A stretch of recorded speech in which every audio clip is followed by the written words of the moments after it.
Porque não há interesse real de que a família, na realidade, seja reunida em torno do Evangelho verdadeiro, em torno de Jesus Cristo, aos pés de Cristo, aos pés do Redentor, do Autor da vida, do Dono do amor.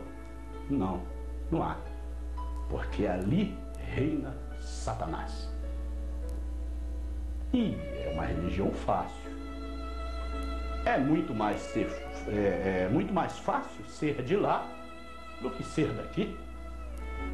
Daqui você tem que desistir de muitas coisas. Você tem que desistir de tomar suas cervejas, suas cachaças, seus cigarros, seus adultérios, enfim, muitas outras coisas. Não vou nem falar em adultério, que é o carro-chefe dos pecados, não. Mas você vai deixar de se abdicar de várias coisas para que você siga, na realidade, o Evangelho verdadeiro, traçado. Há uma regra, meus amigos, irmãos. A vida é cheia de regras. Tudo tem regra. Não existe direitos sem deveres.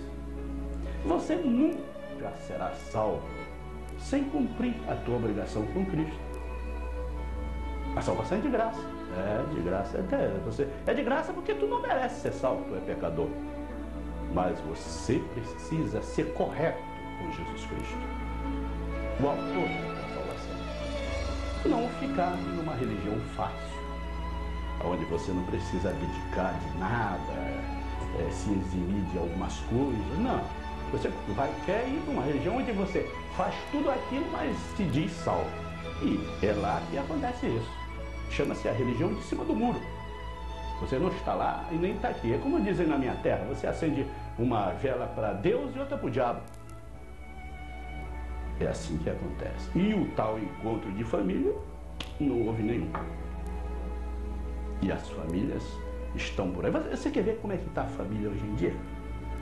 Dia desses eu estava assistindo a televisão e num Globo Repórter, eu tenho até gravado aí num vídeo, apareceu uma repórter fazendo umas reportagens com os chamados jovens, porque o diabo atua em cima do jovem. O jovem é um alvo fácil, sabe por quê? Porque o jovem não tem um caráter ainda firmado. O seu caráter não é definido ainda. E eles são ávidos de aventura. Eles querem mostrar uma coisa que eles não são. Querem fazer coisas que eles acham que são capazes, mas também não são.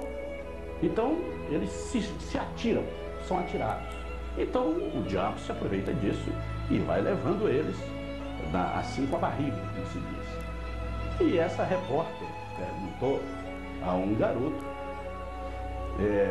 qual foi a maior vergonha. Não é vergonha, não. Agora os jovens não chamam mais vergonha que ele passou. Ele não passou vergonha. Ele passou ele pagou um tal de mico. Ele estava pagando mico. E foi quando o maior mico que ele pagou foi quando a mãe dele o levou para o colégio, numa festa. Ele tinha 12 anos. Ele revelou que tinha 12 anos. E ele ficou envergonhado, ficou micado, né? Porque nenhuma mãe estava ali. Só a Deus. Aquela pobre mãe preocupada em preservar a segurança daquele nefasto filho. E ele achando ruim, dizendo que estava pagando um mico, ou seja, estava envergonhado com a presença da autora da sua vida. A mulher que lhe amamentou, que passou 9 meses sofrendo com ele, e que passou noites acordada, e que trocou fraldas, e que deu comida, e que se priva de uma série de coisas por aquele filho. Ele tem mico, ele fica com mico, fica com vergonha. E essa mesma repórter, também sem vergonha, e entrevistou uma menina também de 12 anos, mocinha de 12 anos, que também passou um grande mico. Perguntou para ela qual foi o maior mico que ela tinha pago, ou seja, a maior vergonha que ela passou. Ela respondeu que o maior mico que ela pagou foi quando ela estava no maior amasso com o namorado, 12 anos, com o namorado na sala, o pai dela chegou.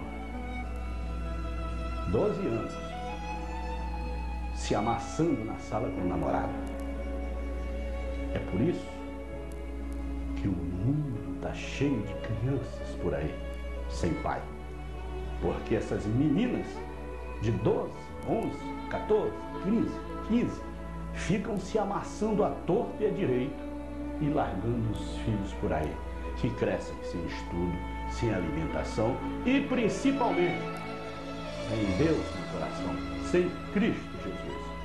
Porque um ignorante com fome é um revoltado, um miserável com fome é um revoltado. E é o que essas crianças são.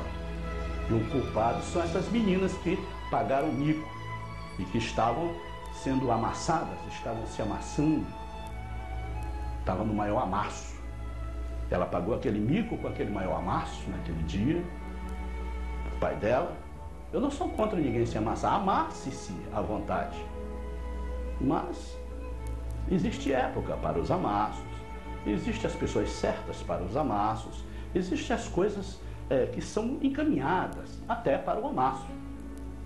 Não sair amassando antes do tempo por aí e com 9 meses nasce esse bando de amasso e fica jogado aí pelo chão. E entidades criando, enriquecendo, dizendo, recebendo dinheiro, e etc, mas enfiando no bolso e os amassos ficando com fome da mesma forma. Porque isso é uma degeneração. O diabo ele trabalha de forma completa. Só Jesus Cristo tem piedade de nós. 20, 12, o seguinte: honra o teu pai e a tua mãe para que se prolongue os teus dias na terra que o Senhor Deus te dá. Esse honra significa o quê? Que os filhos devem respeitar os pais.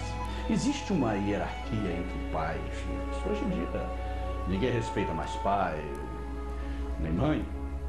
Não é que o filho tenha que ficar com medo do pai e ande ali, o pai chega e ele fica assim, como se fosse um cachorrinho, com o rabo entre as pernas, como se diz, e vai se deitar num canto, como se fosse um animal de estimação. Não, ele é um ser humano e é filho daquele. Mas ele tem que saber que aquele pai é que lhe provém o sustento, é que lhe provém a inteligência. Enfim, ele depende totalmente daquele pai e daquela mãe. E, acima de tudo, vamos falar direto, foi aquele pai que lhe fez, lhe fabricou.